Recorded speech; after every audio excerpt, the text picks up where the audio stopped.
So they feature a lady in here who has a teenage son who, as it goes to great lengths to say this is a good kid, he's never stolen anything, done illegal substances, physically hurt everyone. He just doesn't go to school. Okay. I immediately had an eyebrow raise. We're going to say, this kid's a great kid. He doesn't do anything wrong. We just can't get him to go to school. As if, like, he has no responsibility in this. Okay, I kept reading. She goes on to say that the condition is hell. Started in the middle of the 6th grade. He began staying home from school when his anxiety was too difficult to manage. The days became more frequent, turning into weeks and months until finally he stopped going altogether. Now a police officer was at her house saying, I got to take your son to school. So she sought help from all over the place. Doctors, counselors, other educators, trying to understand what was stopping her son from going to school. You, ma'am, you're the one stopping your son from going to school. Am I right? You let him stay home from school. It wasn't that he wouldn't go. It was that you didn't make him. What is happening? Sometimes I don't know. So you ready for this? Finally,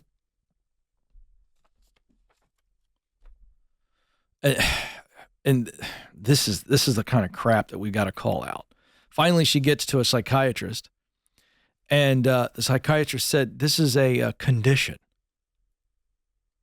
that a growing number of students with severe anxiety are facing. And you ready for the condition? School avoidance. Now, if you are a man or a woman of common sense, you are shaking your head, rolling your eyes, maybe spitting. This is an example of what I shared on my show recently. I don't know how long ago it was, Alex, probably a month ago. I talked about the softening of America, the weakening of America. Dave Ramsey, my leader, my mentor, calls it the wussification of America. I don't care what phrase you, but folks, I am not in any way minimizing anxiety. Anxiety is real, but you can have tremendous anxiety and still go to school. Are there days where there are meltdown days and it's probably better for the kid not to? And go get them the professional counseling, give them the tools. You as a parent, walk alongside of them. I've been there. For those of you that are throwing stones at me already, number one, I can't feel them. But if you've got the guts to throw something at me and criticize me in the comment section, which, by the way, I don't read, hear me say this. I've walked alongside my kids who've dealt with trauma, real trauma, and have been gripped by it. But I walked alongside of them and I met them there, and without getting into the private details, we got through it together. And the thing that they were afraid to do, they actually did. Did it take 45 minutes? Yeah. Did I force them? No. I walked alongside of them as their father and made them feel safe enough to trust me that they walked through the fear and they got on the other side. School avoidance. School avoidance, a condition. The article goes on to say, it quotes a licensed psychologist who runs the Center for Anxiety and Behavioral Change in Maryland and Virginia. He said, our waiting list is like 180 families right now. The mental health infrastructure was never designed for this level of need. You're right, because it's not designed for that. Parenting takes care of it. I wish I could meet with all 180 parents. Support from mental health professionals, yes. But you still have to parent.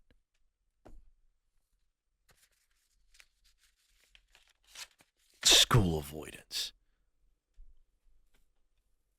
Now, let me just tell you what's going on here. This is not all on the parents.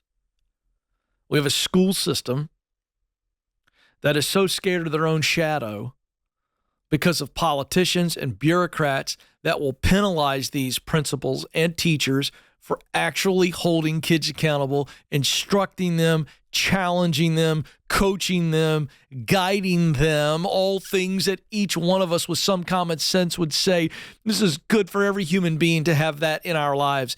And we have professional men and women who are trained to do it, and if we'd let them just teach, you might be surprised what would happen. But we've got politics, and we got bureaucrats, and we got political correctness, and nobody wants to be offended, and helicopter parents who are so concerned about how their kids feel, they forgot to teach their kids how to actually do. See, we want our kids to feel good, but we forgot that if we teach our kids how to do good, work hard, overcome challenges, fail forward, that they'd actually feel better about themselves. But the reason these kids are gripped with anxiety and they say, I can't go to school today, is because they got no grit or guts. You know why our kids don't have grit or guts? Because parents, we don't allow them to do hard things. We don't allow them to do scary things. See, if I teach my kid how to do hard things, to develop grit. If I teach my kids how to do scary things, to develop guts. And a kid with grit and a kid with guts doesn't fall in this growing number of soft snowflakes who can't live outside of a padded room. And we call it school avoidance. And we send out the warrant officer to get Sparky out of his room, off the computer, and into school.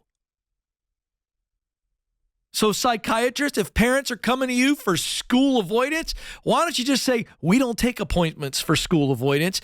They're going to be okay. Here's a good book to read. Here's a PDF. Why don't you just tell Sparky to get into school?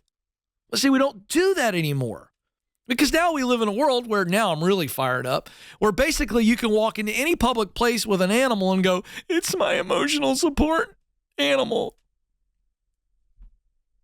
I promise you, folks, if I buy a zebra today and I put a harness on the zebra, maybe a saddle, and I walk that zebra into the mall in Middle Tennessee, and somebody comes up to me and goes, sir, you can't have a zebra in here. All I got to do is go, it's my emotional support zebra. I really like to rub my finger on the stripes when I get nervous.